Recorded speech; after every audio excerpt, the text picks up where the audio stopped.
시작하십시다.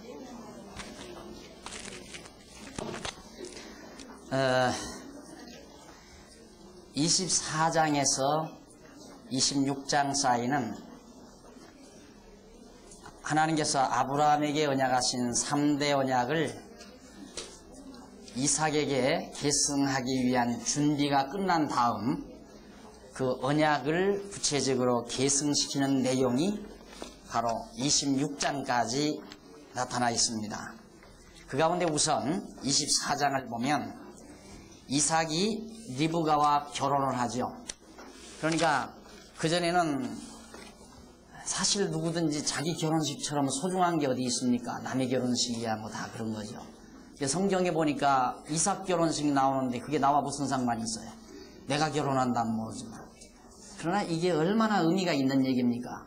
아, 이삭이 결혼한다. 야, 진짜 하나님께서 언약대로 그 자손을 생육하고 번성케 하시려고 이삭의 결혼 사건을 바로 창세기 24장에 기록해 주셨구나.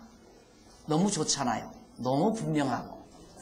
그래서 이삭이 리브가라는 하나님께서 미리 배필을 정해놓으신 리브가와 결혼을 하는 내용이 24장에 나옵니다. 24장 1절로 9절에 보면요, 아브라함이 자기 종에게 이삭의 아내를 가서 구해오라고 그래요. 가서 이삭의 아내 구해오도록 당부를 합니다. 근데 그 구해오라는 곳이 거기 3절에 보십시다. 내가 너로 하늘의 하나님, 땅의 하나님이신 여호와를 가리켜 맹세하노니. 아브라함이 종에게 맹세하는 내용이에요. 누구의 이름으로? 여호와를 가리켜. 너는 나의 거하는 이 지방 가나안 족속의 딸 중에서 아들을 위하여 아내를 택하지 말아라.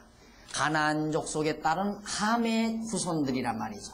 노아의 함의 후손들이 가나안 땅에서 살고 있으니까 그 땅에서 이삭의 아내를 구해 보았댔자 함의 후손에게서 딸을 구할 수밖에 없으니까 너는 절대 이 가나안 땅에서 내 아들 이삭을 위해서 아내 데려오면 안 된다.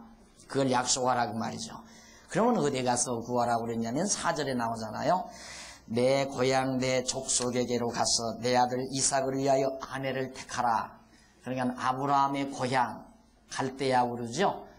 저 하란을 거쳐 갈대아우르, 거기가 바로 내 고향 땅이니까 거기 가서 우리 친족 중에서 아내를 데려오도록 해라. 이것이 약속이 됐어요. 그래가지고 넘어가서 10절로 14절에 보면요, 아브라함의 종이 정한 자를 만나기를 하나님께 구하죠. 이 정말 아브라함의 종로로 사는 사람도 서당계가 서당계가 풍어를 오른다고 그러잖아요. 3년이면. 그러듯이 아브라함의 종도 아브라함이 하나님을 믿는 신앙을 배워가는 동안 이도 역시 배운 것 같아요. 그래가지고 내가 이제 주인에게 약속하고 이삭의 아내를 구하러 가는데 하나님, 아내 될 사람을 꼭 만나게 해주십시오. 그 말이죠. 아내 될 사람을 만나게 해달라. 그래서 하나님께 구하고 떠나는데 거기 보면 12절 그가 가로되 우리 주인 아브라함의 하나님 여호와여. 호칭이 참 좋잖아요. 아브라함의 하나님 여호와여. 그러니까 아브라함에게 전능자로 나타나셔서 언약하신 하나님이여 그 말이죠. 그러니까 생육하고 번성한다고 언약하셨고 3대 언약을 하셨으니까 이제 아브라함의 대를 이어 이삭이 장가를 들어서 하나님의 언약대로 자손들을 낳아야 되겠으니 꼭 이삭의 아내 될 여자를 순조로이 만나게 해주십시오. 이것이 바로 아브라함이 종이 하나님께 기도하는 내용이었습니다. 근데 거기서 이제 표적까지 좀 얘기를 해요. 얘기를 하는데 베푸시옵소서 그러면서 13절 성중 사람의 딸들이 물길로 나오게 싸우니 내가 우물 곁에 섰다가 거기 이제 아브라함 고향 땅에 가서 나는 집집마다 안 돌아다니고 그냥 우물가에 서 있겠습니다. 그러면 여자들이 물길로 나올 거 아닙니까? 그때 나에게 행동하는 어떤 행동을 보이는 사람이 이삭의 아내인 줄로 알고 내가 찢겠습니다. 그 말이거든요. 그러면서 보십시오. 한 소녀에게 이르기를 청컨대 너는 물 항아리를 기울여 나로 마시게 하라 하리니 내가 목마르니까 나 물 좀 주시오. 어느 소녀가 나오면 그렇게 하겠다 이거예요. 그러면 그 대답이 마시라. 네, 물 마십시오. 내가 당신의 약대에게도 마시우리다. 아브라함의 종이 타고 간 약대에게도 물까지 다 주겠습니다.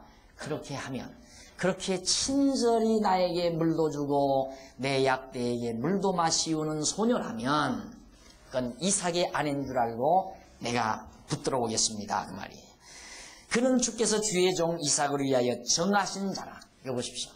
그러니까 기왕 결혼해서 사는데 저 인간 내가 잘못 만난다 그럴 필요 없잖아요. 하나님이 다 정해서 만나게 해준 건데 우리 가끔 속상하면 그렇게 생각하잖아요. 내가 어쩌다가 저 인간을 만났나. 그렇게 되면 참 괴롭죠.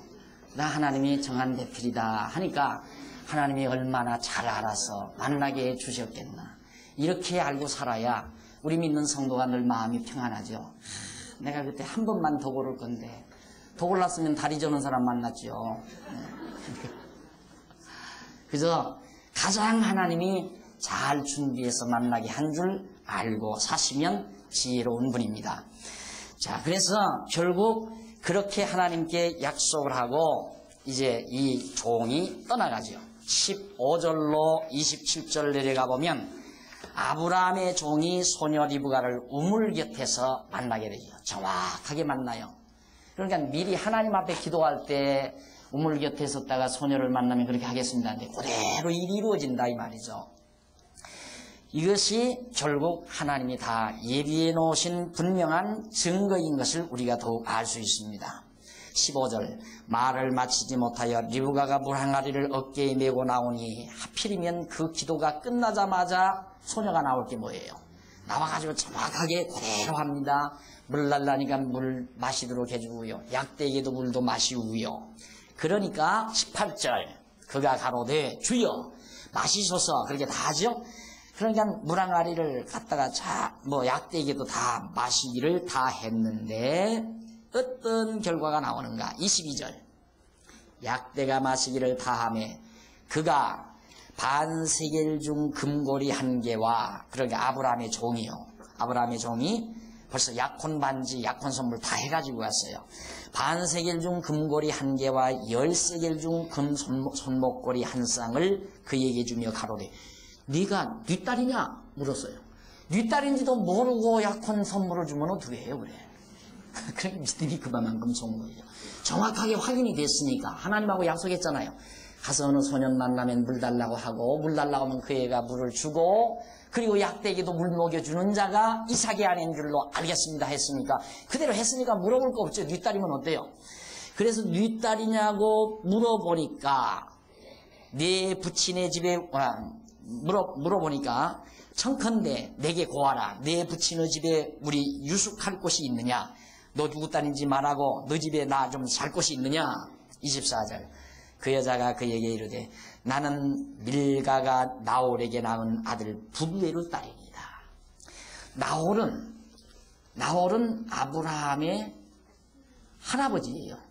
나홀이 데라를 낳고 데라가 아브라함을 낳았잖아요. 그러니까 데라가 아브라함을 낳은 데라의 아버지가 누구냐면 나홀이란 말입니다. 근데 그 나홀이 데라도 낳았을 뿐만 아니라 그 나홀이 누구에게서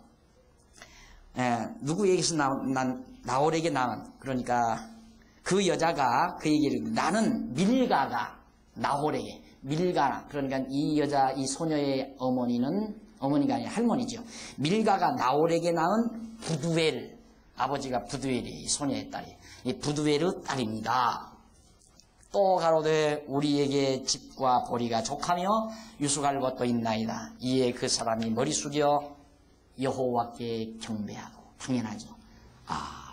약속대로 언약대로 이루신 하나님 여호와여 하고 경배하며 가로되 나의 주인 아브라함의 하나님 여호와를 찬송하나이다.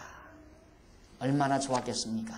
가서 순조로이 잘 만날 수 있게 했으니 너무너무 감사해서 찬송이 나오는 거죠. 그러니까 찬송도 하나님이 나오게 하신다는 것 그러니까 찬송이 나오려면 하나님의 언약이 무엇인지를 알아야 되고요. 그 언약대로 이루어진 사실이 확인이 돼야 찬송이 나와요. 그런데 그걸 모르니까 그냥 다 우연히 된 줄 알아요. 그 인간 어떻게 학교에서 우연히 만나가지고 이렇게 여지껏 살게 됐다. 이렇게 생각하니까 찬송이 안 나오죠.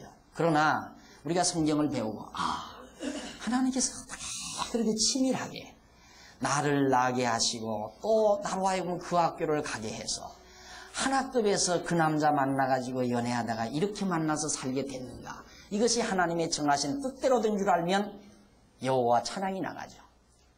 여호와하고 경배하고 찬양이 나가는데 그렇게 안 믿어지니까 내가 그때 공부만 좀 잘해서 서울대 갔으면 그 인간을 안 만나는 건데 그 미련퉁이를 안 만나는 건데 이렇게 자꾸 생각하면 감사가 아니고 짜증이 나오는 거죠. 우리 이 세상 만사 되어지는 모든 일이 하나님의 정하심 없이 되어지는 일이란 없습니다. 다 정하신 대로 되어지게 되어 있습니다. 그러니까 하나님의 말씀을 깨닫고 나면 되는 일마다 찬송거리죠. 찬양거리죠. 되는 일마다 다 감격하고 감동하고. 지난번에도 말씀드렸잖아요. 영화를 관람하는 이유가 뭐예요? 감동이 오니까 그러잖아요. 얼마나 그 영화 한 편이 2시간 상영되는 영화 한 편이 나를 어느 프로테이지만큼 시간에 어느 프로테이지만큼 나를 감동시키는가. 그거에 따라서 명화의 척도가 결정되지 않아요. 계속 나를 감동의 동안으로 이끌어가는 그건 세계적인 영화죠. 세계적인 영화. 그러니까 바로 인생이란 그렇게 감동하고 싶어하는 본능을 지니고 있는데 우리는 그걸 못하고 산다 이 말이에요. 그래서 짜증이 나오고 스트레스를 받게 되고 그러나 하나님 말씀 깨닫게 되면요. 순간순간 나에게 오는 순간순간의 사건이 모두가 다 나에게 감동의 순간으로 포착이 된다는 말이에요. 왜? 보는 시각이 달라지니까. 그리고 그 사태를 보고 있는 내 내면 세계에서의 해석이 달라요. 그러니까 그것이 모두가 감동으로 엮어진다 이 말이죠. 분명히 똑같은 화면이 텔레비 화면에 나타나요. 나타나는데 옆에 아이는 눈물을 쫄쫄 흘려요. 감동해서. 근데 나는 보면서 눈물이 하나도 안 나와요. 왜 그러는가? 옆에 아이는 처음부터 잘 봐가지고 지금 나타난 그 화면 자체가 얼마나 감동적인 순간인가가 해석이 돼요. 나는 그런데 오늘 저녁에 금방 앉아서 봤으니까 무슨 소리인지 도대체 알 수도 없고 전후조합을 모르니까 해석이 안 되는 거예요. 감동적인 순간으로 해석이 안 된다 이 말이죠. 마찬가지예요. 오늘 우리는 습관이 있어요. 어떤 습관이? 어떤 사건을, 어떤 사태를 그냥 바로 직감하는 습관만 있어요. 지금 보는 것, 느끼는 것, 직감적인 느낌. 이것이 가장 우리를 괴롭게 하는 겁니다.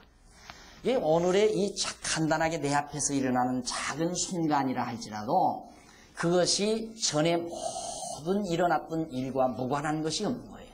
다 관계가 있는 거죠. 그러니까 나라고 하는 인생 자체를 한 덩어리로 보고 또 우주 역사를 한 덩어리로 볼 때에 내가 살고 있는 지금 순간순간 밀려오는 이 과정들이 전부 감동의 순간으로 밀려올 수 있단 말입니다. 다가올 수 있다.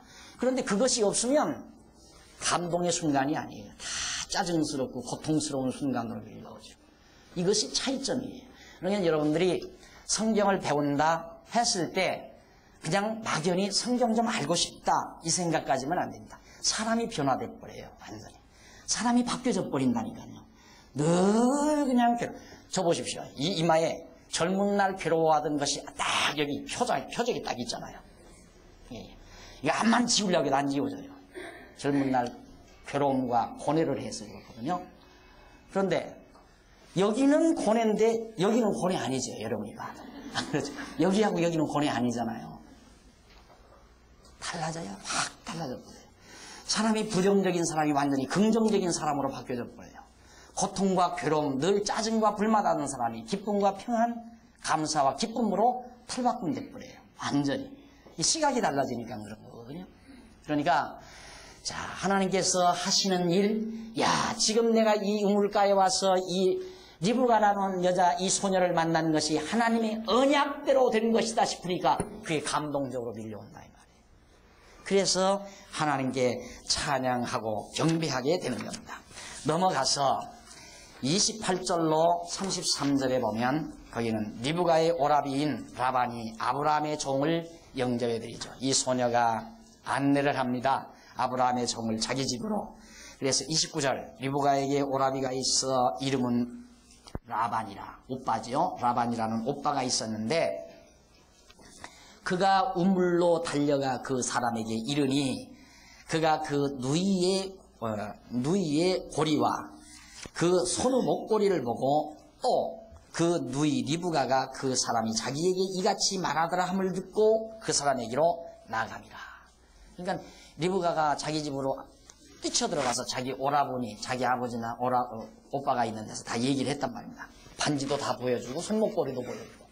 그러니까 이게 웬일이냐 싶어가지고 쫓아간 거예요. 가서 물가에서 만났습니다. 만나서 31절 라반이 가로되, 오빠가 말하는 말입니다. 라반이 가로되 여호와께 복을 받은 자여 들어오소서. 여호와께 복을 받은 자여. 여기서 이 복을 받았다는 말은 무슨 뜻을 의미하는가? 언약대로 이루어진 것을 받은 자여, 그런 뜻이에요. 그러니까 성경이 말하는 복이라고 하는 것은 하나님이 해주신다고 언약한 것이 이루어지는 것을 복이라고 말하는 거지, 오늘 우리들처럼 자기 욕심대로 막 돈도 쌓을 곳이 없이 많고 막 자기 욕심과 다 가지는 것, 그게 복으로 착각하면 안 돼요. 이게 성경이 언제나 복을 얘기할 때는 하나님의 언약이 이루어진 사건, 그걸 복이라고 해요. 그게 언약의 내용이죠. 이제 성경에서 복은 하나님의 언약의 내용을 복이라고 한다. 그러니까 이미 이 라반이 아브라함의 종에게 복 받은 자라고 하잖아요. 아, 복을 받은 자여 들어오십시오. 어찌 밖에 섰나이까? 내가 방과 약대의 처소를 예비하였나이다. 우리 집 영접할 곳이 있습니다. 갑시다. 그 사람이 집으로 들어가매 라반이 약대의 짐을 부리고 집과 보리를 약대에게 주고 그 사람의 발과 그 종자의 발 씻을 물을 달고, 이게 예우죠. 손님이 오면 물 씻을 물, 발 씻을 물부터. 왜? 먼지가 많은 지역이니까 손님이 오면 반드시 발 씻을 물부터 주는 습관이, 그런 풍습이 그 집에 있었습니다. 자, 그렇게 해서 34절로 49절까지 보면요, 거기는 아브라함의 종이 라반에게 과거의 모든 일을 고하는 내용입니다. 지나온 과거에. 그러니까 아브라함의 종이 어떻게 해서 내가 여기까지 왔는가, 그 사실을 자초지종 다 얘기해야 될 거 아니에요. 그래서 그가 가로되, 나는 아브라함의 종입니다. 아브라함의 종인데 여호와께서 나의 주인에게 크게 복을 주셔서 지금 굉장히 창석에 있습니다. 가나안 땅에서 지금 뭐 재산도 많고 아주 성공을 했습니다. 그런데 아들 하나 있습니다. 그게 이삭이죠. 그래서 자기로 맹세해서 가서 아내 될 사람, 며느리 될 사람을 데리고 오라고 해서 여차해서 내가 여기까지 왔는데 여차해서 우물가에서 당신의 여동생 리브가를 만났습니다. 이렇게 해서 결국 이제 쭉 보고를 했는데, 그때 40절 보세요. 주인이 내게 이르되 나의 섬기는 여호와께서 그 사자를 너와 함께 보내어 내게 평탄한 길을 주리라 했는데 진짜 평탄하게 이렇게 만나게 됐습니다.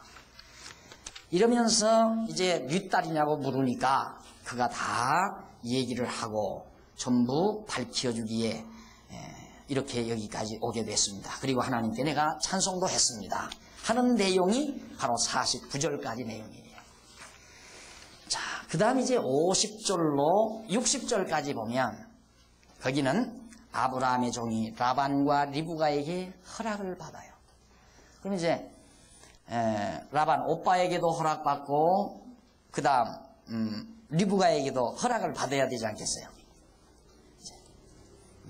아내, 이삭의 아내가 될 것을 그 허락받는 장면이 나오는데 50절 라반과 부두엘이 대답하여 가로되 이 일이 여호와께로 말미암았으니, 가만히 말 듣고 보니까 야, 진짜 이게 보통 일이 아니다. 언약대로 이루시는 여호와로 말미암아 지금 이 일이 되는 것이로구나. 그러니 우리는 가부를 말할 수 없구나. 내가 이럴까 저럴까 결정할 문제가 아니다, 이 말이에요. 자, 여러분, 우리가 하나님 앞에서 사는 것은 우리에게 결정권이 있는 게 아니에요. 야고보서에 보면 그런 말이 있죠.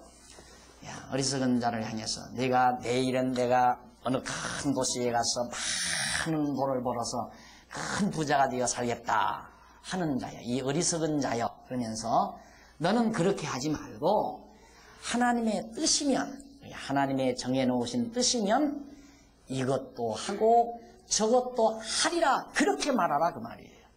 하나님의 뜻이면. 그러니까 우리는 항상 우리 자신이 독단적인 결정권이 없어요.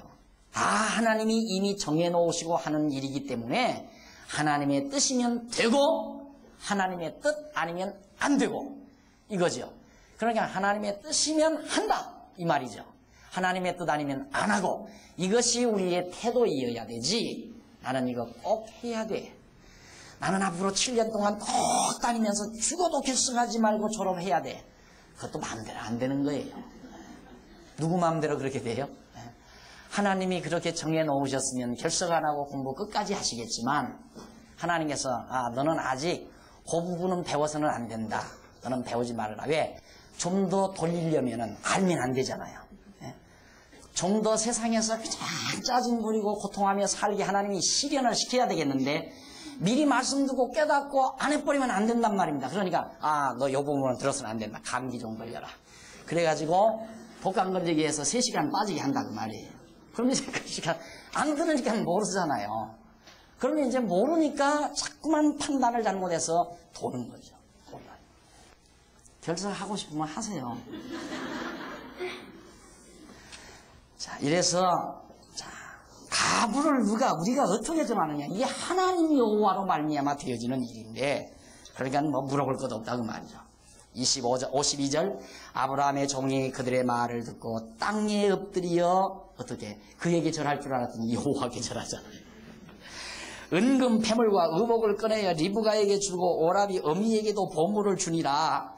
이에 그들 곧 종과 종자들이 먹고 마시고 유숙하고 아침에 일어나서 그가 가로되 나를 보내어 내 주인에게로 돌아가게 하소서. 리브가의 오라비와 그 어미가 가로되 소녀로 며칠을 적어도 열흘을 우리와 함께 있게 하라. 아쉬웠던가 보죠. 열흘만 좀 너물렀다 가면 되지 않겠느냐.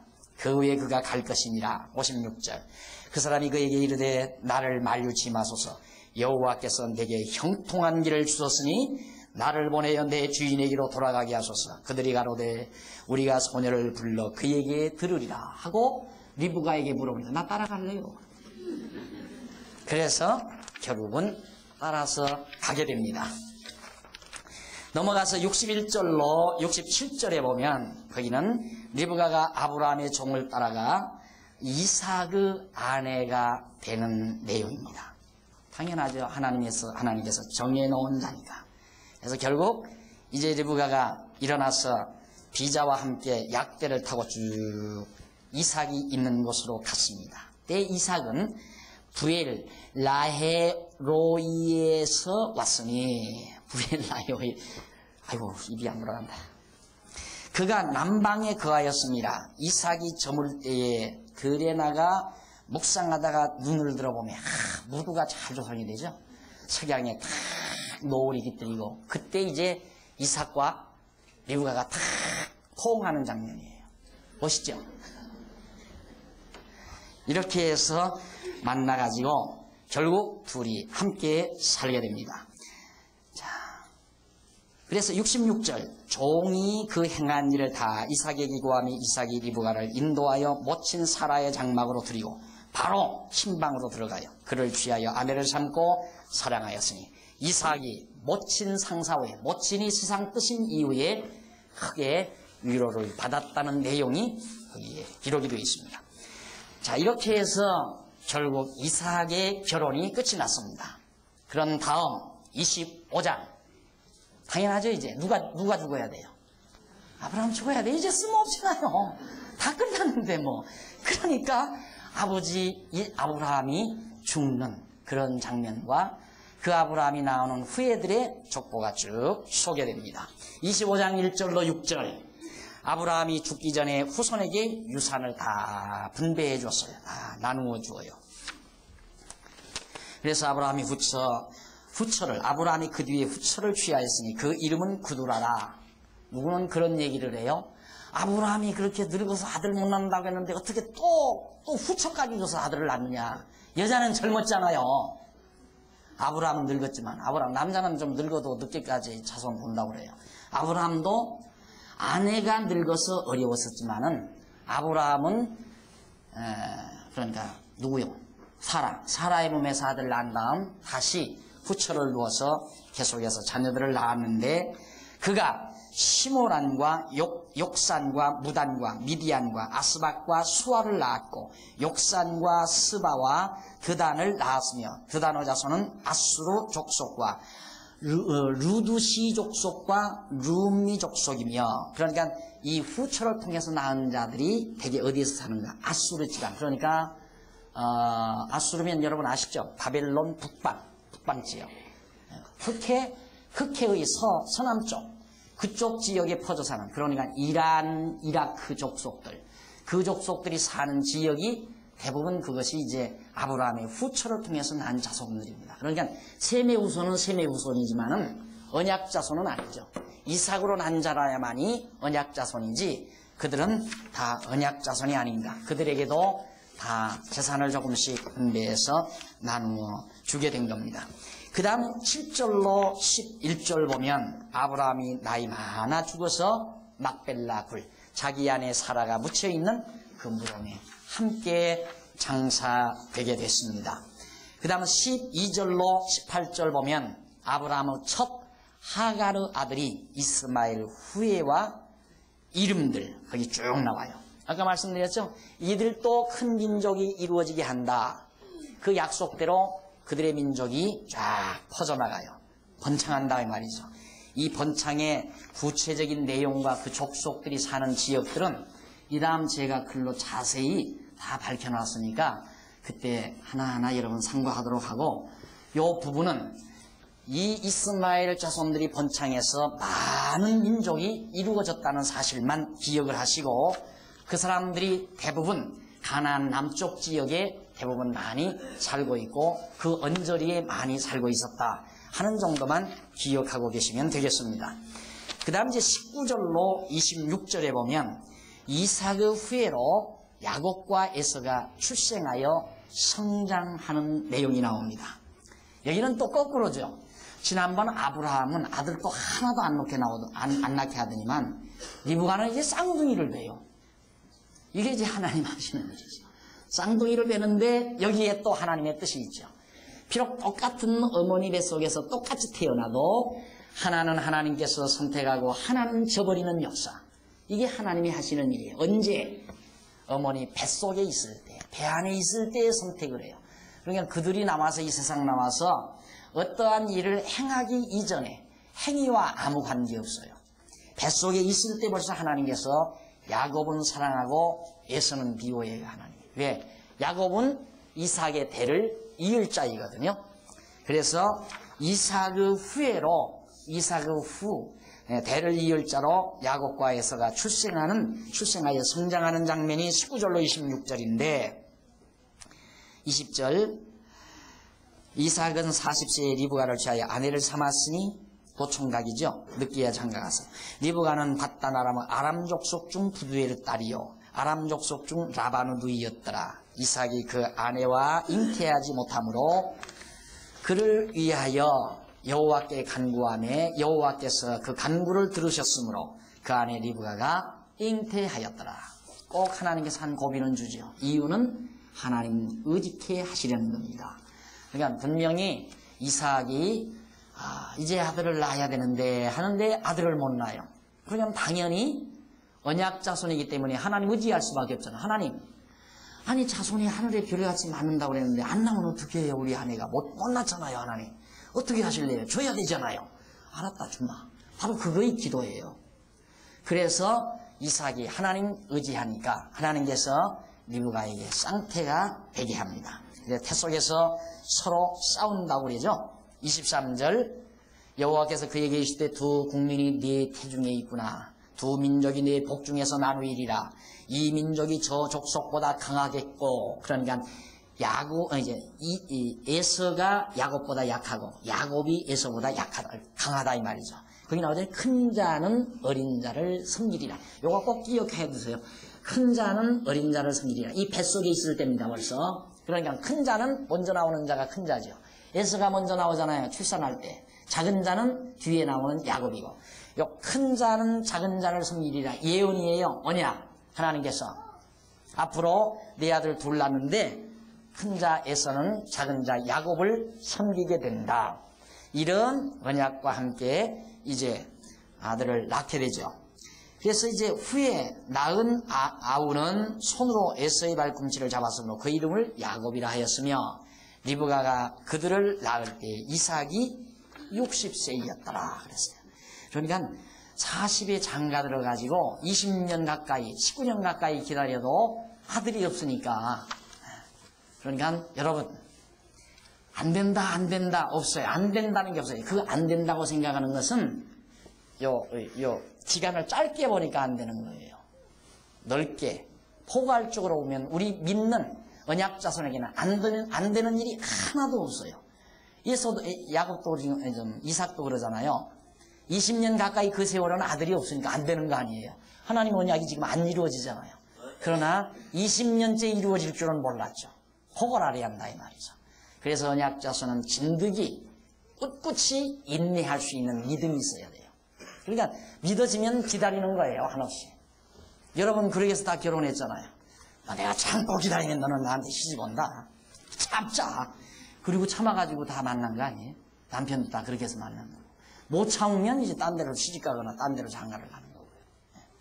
예, 확신이 있으면 참아지는 거예요. 믿음은 인내를 낳아요. 그래서 바로 이삭이 19년 가까이는 안 되는 것 같았지만 20년째 가서 쌍둥이가 나올 줄은 미처 몰랐었겠죠. 그러나 하나님께서는 그처럼 허락해서 쌍둥이가 나와서 자라게 됩니다. 그런데 27절로 34절 거기 보니까 에서가 야곱에게 떡과 반팥죽을 먹고서 장자명분을 팔아먹어요. 자, 이거 팔아먹을 때 우리는 보통 아유 병신 어떻게 팥죽 한 그릇을 받아먹고 그래 형자리를 내놓는가. 이때는 형이 다 장자가 모든 기업을 우리나라처럼 지금은 이제 법이 바뀌어서 다르지만은 장자면 아버지의 유산을 물려받는단 말입니다. 이번에 아버지 죽인 놈도 다 유산 물려받으려고 그랬잖아요. 장손이. 그러니까 장손이 이게 고약한 종자입니다. 장손이. 잘 다뤄야지. 그러니까 장손하고 절대 지금 세상 장손하고 재산 싸움은 안 됩니다. 돈 달라면 빨리빨리 내줘야 돼요. 안 그러면 숨겨야 돼요. 재산 없는 것처럼 숨겨놔야죠. 재산 많은 아버지가 장손에게 안 물려주면 칼맞기 딱 일수죠. 잘못은. 그래서 요즘에는 그런다고 그러잖아요. 큰아들 딱 데리고 나서 야, 좀 나 좀 봐주라. 아버지가 아들한테 그런데요. 좀 나 좀 봐달라고. 그런데 이 에서는 그래 그 장자의 명분을 팥죽 한 그릇에 팔다니요. 이게 사람 생각으로는 도저히 불가능한 거지만 큰 자는 작은 자를 섬기리라 라고 하는 하나님의 언약이 이루어지게 하기 위해서 에서의 마음 가운데 그걸 팔 마음을 하나님이 주셔서 그렇게 되도록 역사하는 거죠. 아마 그 배고프니까 순간 그냥 쏘겨먹느라고 했나 보다. 그거 아니에요. 전부 그 팥죽 한 그릇을 얻어먹고 안 얻어먹는 것까지 누가 다 정해놨어요? 그것만이 아니에요. 머리카락 하나 지금 나 이렇게 내려왔죠? 요거까지라도 다 하나님께서 다 섭리하시고 주관하시고 이끌어가는 거죠. 그만하니까 처음에는 다 넘어지려고 그러더라고요. 근데 요즘에는 이제 맞아. 다 대부분 그렇게 생각하지만은 진짜 그래요. 모든 만사 어느 것 하나 큰 일 작은 일 할 것 없이 하나님이 주관하지 아니하는 일 없습니다. 그러니까 우리는 보통 이제 서구적인 사고방식은 큰 일, 작은 일 이렇게 분류되잖아요. 딱. 그리고 일과 일, 어떤 사건과 사건 이게 다 따로따로 분류해서 생각해요. 분할해서 생각한다. 이것이 서구적인 사고방식입니다. 그러나 비교적 동양적 사고는 포괄적인 사고를 대부분 하죠. 전포괄적인 사고. 이 전포괄적인 사고란 말은 지금 이 순간 내 앞에서 일어나고 있는 작은 일이지만 이 작은 일이 되어지기까지는 100년 전, 200년 전, 더 나가서 나 고조 할아버지, 증조 할아버지, 더 나가서 단군 할아버지, 더 나가서 노 할아버지, 더 나가서 아담 할아버지 때부터 이 일이 이루어지도록 모든 조건이 갖추어져 되진 거라 그 말이에요. 생각을 조금만 하는 사람은 그 말이 맞다 이렇게 나올 거예요. 그 말이 맞다. 그러니까 서구 사람들이 저렇게 학문에 대한 벽에 부딪힌 이유가 이렇게 자꾸만 분석 학문, 자꾸 분석해서 학문을 하니까 해답이 없어요. 절대 해답이 안 나와요. 그러니까 팥죽 한 그릇을 팔아먹는 이 작은 일이지만 이것이 하나님의 전 포괄적인 섭리 경륜 안에 그 뜻을 이루어가기 위해서 큰 자는 작은 자는 큰 자를 섬기게 할. 큰 자는 작은 자를 섬기게 하시기 위해서 그 모든 것 계획대로 이루어가게 하시는 것이다. 그런 뜻이에요. 그러니까 우리 일평생 사는 동안도 그렇습니다. 지금 어떤 내 앞에서 어떤 일이 일어나잖아요. 모르죠, 사실. 왜 이런 일이 일어나는가를. 그러나 조금 참고 기다리면 그때 그래서 그랬구나. 이걸 알게 돼요. 여러분, 제가 60년대 초에 학교 졸업하고서 고향을 찾았어요. 그 가난한 시대에. 막 군사정권이 일어나가지고. 군사혁명이 일어나가지고. 60년도. 9월 달에 고향을 다시 찾았어요. 고향 나왔는데 왜 찾아요? 그때 미국으로 날라와서 공부를 하든가 서울로 올라와서 공부를 더 계속했으면 큰 학자가 됐을 건데. 근데 나는 그러지 않고 시골로 내려가서 농촌운동을 시작했어요. 약 차려놓고 열심히 백목 갖고 칠판에다 놓고 아이를 계속 20대 초반부터 한 10여 년을 그 일을 했단 말입니다. 그래서 지금 와서 가만히 생각, 하나님이 날 그때 왜 그랬는가? 너는 이 다음 성경 가르쳐야 돼. 그러니까 열심히 성경 가르치는 연습해라. 그래서 그때 그랬다는 사실을 깨닫고, 하나님에게 이게 훨씬 좋았다. 제가, 누가 그래요, 날 들어서. 목사님 어떻게 이렇게 강의를 잘합니까? 한두 달 해서 되는 줄 알아요? 몇십 년 한 거예요, 몇십 년. 그 하나님이 그렇게 훈련을 시키고 연단시켜서. 그러니까 그게 후회스럽지를 않죠. 농촌에서 10년 투자한 세월 내가 내 학문 세계로 투자했으면 나는 아마 벌써 학사학위 몇 개 받았을 거예요. 안 그래요? 근데 하나님은 나를 그렇게 안 쓰셨어요. 천만다행이죠. 나는 하나님이 그렇게 안 썼다는 게 얼마나 다행인지 몰라요. 내가 그대로 빠져들었다면 나는 매번 마른 학문 붙들고 놀아놨을 거예요. 그러나 하나님이 나를 그쪽으로 돌리지 않고 하나님 말씀 깨닫고 보니까 나 좋고 나한테 강의를 듣는 분 평안하고 즐겁고 행복하고. 이게 얼마나 좋은 거예요? 내가 여러분 갈비를 사준 들 지금 여러분 행복한 만큼 행복하게 해드릴 수 있겠어요? 여러분 지금 150명이 넘는 여러분에게 갈비를 사려면 얼마예요? 빨리 계산해봐요. 아이고, 몇 달 월급 받아도 모자라겠다. 아니, 월급이 아니 사례금 받아도 모자라겠다. 사랑하는 성도 여러분, 정말 하나님의 치밀하신 섭리를 우리는 잘 눈여겨보면서 어떠한 순간순간의 어려운 일이 부딪혀와도 좌절하지 마십시오. 신앙인에게는 좌절은 절대 금물입니다. 있을 수가 없습니다. 하나님이 우리를 감찰하시고 거느리시고 지키시고 하나님의 택한 백성 언약 자손을 위해서 모든 만사를 준비해놓고 타이밍 조절을 해가요. 타이밍 조절을 정확하게 만날 수 있는 사람 만나게 하고 서로 사귈 수 있는 사람 사귀게 만들고 서로 정말 할 수 있는 일을 하게끔 만들어주시고 그렇게 해서 되어지게 해서 일을 시키시는 것이 하나님이시란 말입니다. 그냥 내가 조급할 거 없어요. 조급하게 살 거 없어요.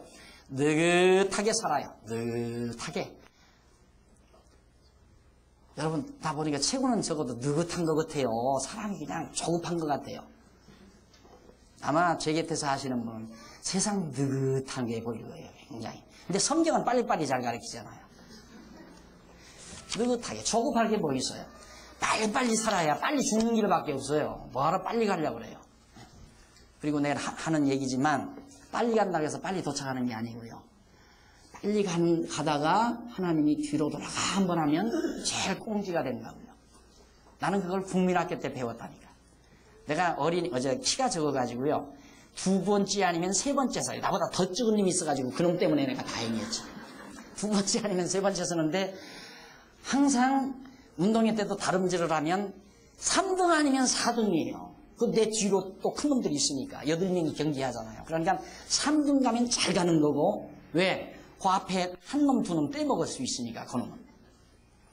그래가지고 이제 하는데 선생님이 이제 벌을 준다고 운동장에서 저기 돌고 오라고 그러잖아요. 막 뛰어간단 말입니다. 그럼 나는 항상 뒷꽁치 가는 거죠. 뭐 뒤에서 한두 번째. 가는데 선생님이 나를 위해서 그만 뒤로 돌아와! 그런다고요. 그럼 벌써 다리 긴 놈들은 저만큼 가는데 나는 이제 중간쯤 가다가 그냥 오는 거예요. 얼마나 행제예요, 그게. 그러니까 1등 가고 꽁치 가는 것이 하나님의 주권에 달려있지 내가 서든다고 되는 게 아니에요. 모든 일을 서둘지 마세요. 하나님이 되어지게 하시는 대로 열심으로 그 일 충성스럽게 하면서 살아가는 거예요. 만족하게 기쁨으로 즐겁게 돈도 너무 빨리 벌려고 하지 마세요. 하나님이 벌게 하시는 대로 그냥 차근차근 그렇게 느긋하게 살아가는 것, 이것이 바로 성경에서 배워지는 지혜인 것입니다. 그런 하나님이 믿어져야 그렇게 사라져요. 하나님이 믿어지지 아니하면 그렇게 사라질 수가 없죠.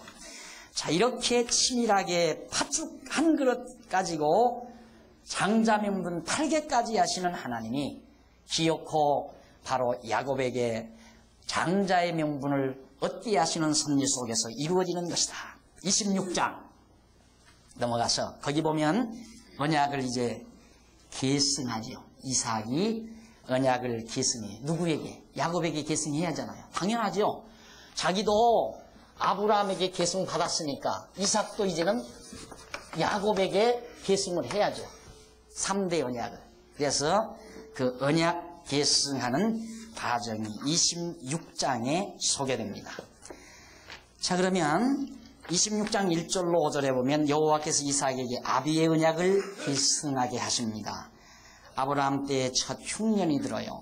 그 땅에 또 흉년이 들매 이삭이 그랄로 갔습니다. 거기 블레셋 왕 아비멜렉이 있는 곳이죠. 아브라함하고 평화조약 맺었던 왕이에요. 그 아비멜렉 왕에게 갔는데 여호와께서 이삭에게 나타나 가라사대 애굽으로 너는 내려가지 말라. 거기서 조금만 더 내려가면 애굽이니까 애굽으로 내려가지 말고 내가 내게 지시하는 땅에 거하라.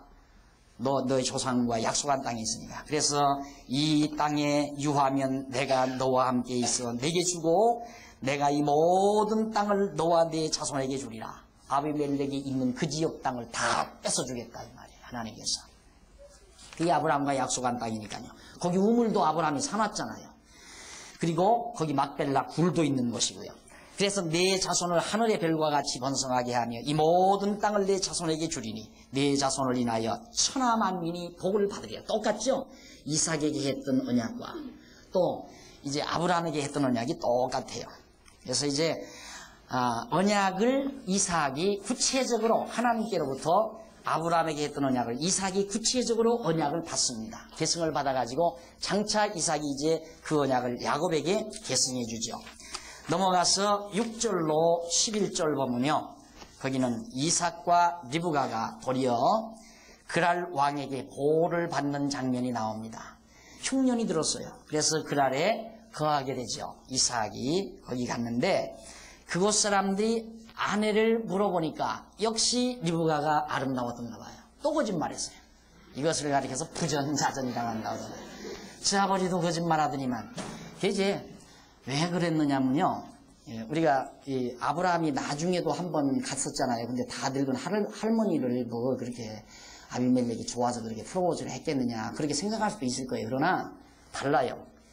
그 아비멜렉 족속들은 얼굴이 다 검고 막 이렇게 입술이 다 뒤죽어져가지고 흉측하게 다 생겼단 말입니다. 그러나 아브라함의 계통은 세세국 소진이기 때문에 아주 벌거래하고 뽀얗고 예쁘단 말입니다. 그러니까 늙어도 이쁜 거죠. 우리 권사님들 늙어서도 이쁘잖아요. 그러니까 자기 아내로 맞으려고 한 거죠. 여기서도 마찬가지예요. 리브가도 역시 그렇게 예쁘게 생겼으니까 자기들이 볼 때는 이쁘니까 물어보니까 역시 거짓말을 한 겁니다. 그래서 자기를 죽일까 하여 그는 나의 아내라 하기를 두려워함이더라. 8절 이삭이 거기 오래 거하였더니 이삭이 그 아내 리브가를 껴안은 것을 블레셋 왕 아비멜렉이 창으로 내려다봤어요. 가만히 보니까 자기 누이라고 하면서 창으로 이렇게 들여다보니까 자기 누이를 껴안고 있단 말이죠. 야, 저는 나한테 거짓말했구나. 들통이 난 거예요. 그래서 9절 이에 아비멜렉이 이삭을 불러 이르되 그가 정녕 내 아내며 늘 어찌 내 누이라 하느냐. 내 아내여, 정녕 내 아내, 네? 아내 이언을 어찌 내 누이라 하였느냐. 이삭이 그에게 대답하되 내 생각에 그를 인하여 내가 죽게 될까 두려워하나이다. 믿음이 있어요, 없어요? 없잖아요. 안 죽게 돼 있잖아. 이삭은 안 죽으니까 거짓말 안 해도 되는 거란 말입니다. 결국 거짓말이라고 하는 건 믿음이 없는 데서 나와요. 성경에 거짓말이 참 많이 나와요. 많이 나오는데 다 믿음의 행위가 아니에요. 믿음 있으면 거짓말할 필요 없죠. 내 아내다. 어쩔 거냐? 나 죽일 거냐? 안 돼. 여호와 하나님이 나 안 죽게 돼 있어. 너 죽이면 네가 죽는다. 이렇게 나왔으면 얼마나 좋겠어요. 그러나 믿음이 없으니까 믿음이 없는 행위, 거짓말이 나온다 이거예요. 근데 어느 주석에 보니까 이래요. 이거 거짓말은 심판받을 거짓말은 아니래요. 이건 그냥 하나님의 뜻을 이루기 위해서 한 거짓말이니까 그 말은 뭐냐면 거짓말해도 괜찮다는 얘기거든요. 거짓말해도 괜찮은 건 아니에요. 거짓말이 왜 괜찮아요? 잘못된 거죠. 그럼 거짓말은 왜 나오는가? 믿음이 없으니까 거짓말이 나와요. 믿음이 있으면 죄를 안 짓는 거고 믿음이 있으면 죄를 맞아. 믿음이 없으면 죄를 짓는 거고 그런 거예요. 믿음만 있으면 죄 질 필요 없잖아요. 거짓말을 왜 해요? 당당하죠. 내 아내다. 건들지 마. 건들면 하나님 여호와가 너 저주한다. 이렇게 나왔으면 나 같으면 그렇게 했을 것 같은데. 네, 이래서 결국 거짓말을 해가지고 아비멜렉에게 책망을 받습니다. 그러면서 10절 아비멜렉이 가로되 네가 어찌 우리에게 이렇게 행하였느냐. 백성 중 하나가 네 아내와 동침하기 쉬웠을 뻔하였은즉 네가 죄를 우리에게 입혔습니다. 아비멜렉이 이에 모든 백성에게 명하여 가로되 이 사람이나 그 아내에게 범하는 자는 죽이리라. 이거 보십시오. 이삭은 두려워서 지금 자기가 죽을까 봐 두려워서 했는데 거짓말을 했는데 그 거짓말로 인해서 철저히 왕이 호위병이 됐어요. 아비멜렉이라는 사람이 이삭의 호위병으로 그래. 누구든지 이삭 건들기만 하면 이삭의 아내나 이삭 건들기만 하면 내가 죽여버리겠다. 얼마나 대단한 보디가드입니까?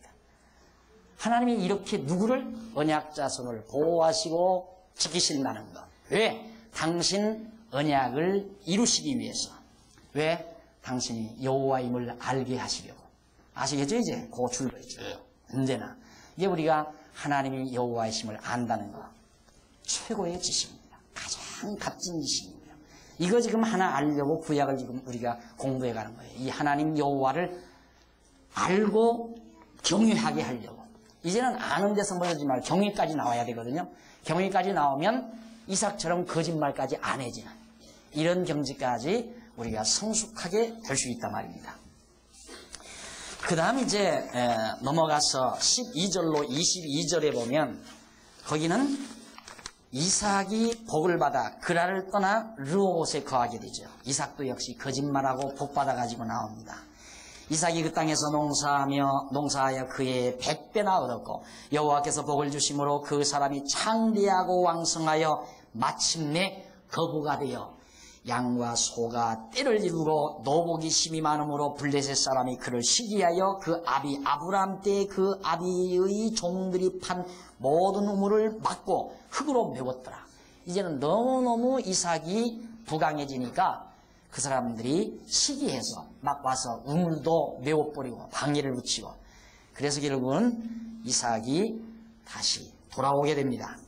피난을 갔던 흉년을 피해서 갔던 그곳을 피해서 들어오게 되죠. 20절 보십시다. 그랄 목자들이 이삭의 목자와 다투어 가로되 이 우물은 우리 것이라 하며 이삭이 그 다툼을 인하여 그 우물이 있는 곳을 에색이라 하였으며 또 다른 우물을 팠더니 그들이 또 와서 다투는 거로 이름을 신나라 하였으며 이삭이 여기에서 옮겨 다른 우물을 팠더니 그들이 다투지 아니하였으므로 그 이름을 르호봇이라 하였더라. 하여 가로되 이제는 여호와께서 우리의 장소를 넓게 하셨으니 이 땅에서 우리가 번성하리로다. 옮겨서 결국 싸움이 없을 때까지 쫓겨 왔어요. 바로 거기가 하나님이 주로 거처하실 장소였다 그 말이에요. 여러분 죄송합니다. 뭐 강남이 대단한 곳은 아니지만 제가 원래 장안동에서 살았거든요. 장안동에서 살면서 강남은 여기는 생각지도 못했던 것이죠. 쫓겨 온 것이 여기 온 거예요. 쫓겨서 온 것이. 근데 나 어떻게 여기 와서 살게 됐나, 강남에 와서 살게 됐나. 아이들 학교 가기 전에 제가 왔거든요. 물론 하나님께서 우리들 살아가는 동안에 쫓겨다니는 것이 많습니다. 주인이 막 성화돼서 쫓겨가죠. 나가라고 해서 나가고. 이사를 14번이나 다녔습니다. 결혼해가지고. 그러니까 그런 것도 하나 여러분 이런 걸 아시면, 이런 성경을 아시면 하나 낙심될 거 없습니다. 주인이 새 올려주고 나가세요. 안 가면 나가세요. 그러고들랑 하나님께서 어디로 가라는가 그러구나. 어디로 가라고 그러는가 하고 가만히 두고 기다려보면 갈 곳이 나와요. 제가 이 개나리 아파트에서 전세를 살았는데 주인이 갑자기 월세를 내래요. 근데 사례비 받아가지고 월세를 어떻게 내요? 그래서 어떻게 하시려고 그러나? 큰일 났다. 야, 그러면 시골로 가자. 그래서 저 시골 가서 시골집 하나 사서 살려고 저쪽 시골로 돌아다녔어요. 근데 더 비싸더라고요. 땅이 넓으니까. 그냥 못 사고 있는데 새벽에 전화가 왔더라고요. 큰 물이 하나 나왔으니까 사보시라고. 그 돈 가지면 거의 맞출 수 있다고. 그래서 지금 사는 집을 샀어요. 그 주인이 내쫓지 않았으면 그거 샀겠어요? 그러니까 내쫓김 당하는 것도 참 좋은 거고요. 살고 보면 이 세상에 나쁜 일이나 하나도 없습니다. 돈 떼먹은 사람도 다 나에게 좋은 사람이고요. 나를 갖다가 모함해가지고 나를 코너에 몰았던 사람도 결국은 다 좋은 사람들로 승화가 돼 있어요. 승화되게 돼 있어요. 어떻게 되면 내가 지금 행복해지면, 내가 지금 행복하면 과거 지난 날 후회할 것이 하나도 없고, 과거 지난 날 모든 나쁜 사람이라고 생각했던 것이 다 은인이고 좋은 사람들로 변해져요.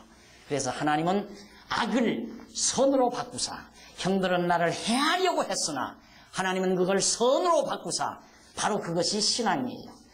내가 지난 시간에 되어졌던 일들이 순간순간 보면 다 악한 일 같지만은 그것이 믿음 안에 와서 소화될 때는 다 선한 일로 소화되고 이해되고, 얼마나 편안하고 아름답겠습니까, 여러분? 그것이 신앙생활이란 말입니다. 원망하지 마세요. 누구도 원망하지 마세요. 미워하지 마시고요. 정말 깨끗하고 아름다운 마음으로 증오하지 마시고요. 시기하지 마시고요. 인간적으로라도 이처럼 따뜻한 봄날, 따뜻한 양지 끝에 하다못해 별 볼 일 없는 꽃 한 폭이라도 아담하게 심어놓고 아침 저녁으로 물 줄 수 있는 그런 곱고 예쁜 마음이라면 그런 건 없잖아요. 그런 건 없다. 시기하고 질투하고 증오하고 미워하고 그런 건 없다. 그런 거 없어야 다 행복한 거예요. 그런데 어떻게 여호와 하나님 안다는 우리가 그런 마음 안 가져서 되겠어요? 바로 하나님 살아계십니다. 살아계서 지금도 우리의 숨결을 다 주관하시고 맥박을 주관하시고 우리의 심장의 고동을 주관하고 계세요. 염려하시지 말고요. 근심 걱정하지 마시고요. 주어진 오늘의 현실을 감사함으로 받으면서 범사에 감사하며 사는 삶, 이것이 슬기롭고 지혜로운 삶인 것입니다. 자, 이래서 부엘세바에서 이삭이 여호와께 언약을 받고서 거기서 단을 쌓고 역시 여호와의 이름을 부르죠. 23절에 나오죠. 이삭이 거기서부터 부엘세바로 올라갔더니 24절 그 밤에 여호와께서 그에게 나타나 가라사대 나는 네 아비 아브라함 하나님이니 두려워 말라. 내 종 아브라함을 위하여 내가 너와 함께 있어 내게 복을 주고 내 자손으로 번성케 하리라 하시는지라. 이삭이 그곳에 단을 쌓아 여호와의 이름을 부르고 거기 장막을 쳤더니 그 종들이 거기서도 우물을 팠더라. 자, 이렇게 해서 결국 다시 한번 이삭은 여호와를 확인합니다. 이렇게 부르는 여호와의 이름이 망령되이 일컫지 않는 이름입니다. 십계명에 보면 여호와의 이름을 망령되이 일컫지 말라 하는 그 말은 이렇게 이삭처럼 언약하신 하나님을 확인하고 부르는 이름, 이것이 망령되이 일컫지 않는 이름이에요. 확실한 이름이니까. 그 다음에 26절로 33절 이삭이 그라랑 아비멜렉과 평화조약을 맺는 내용이 거기 나옵니다. 우리 다투지 말자. 이삭하고 아버지하고도 평화조약 맺고 이삭하고도 평화조약 맺자. 이렇게 하나님은 철저히 언약자손을 보호하고 지키신다는 것. 그 다음 34절로 35절에 보면 에서의 아내 헷족 속의 딸들이 부모의 근심이 되는 내용입니다.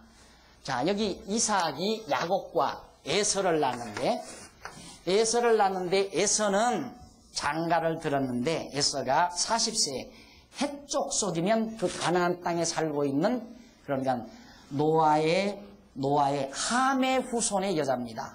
노아의 함의 후손의 여자. 그 해족 속의 여자의 딸을 갖다가 아내로 취해들이죠.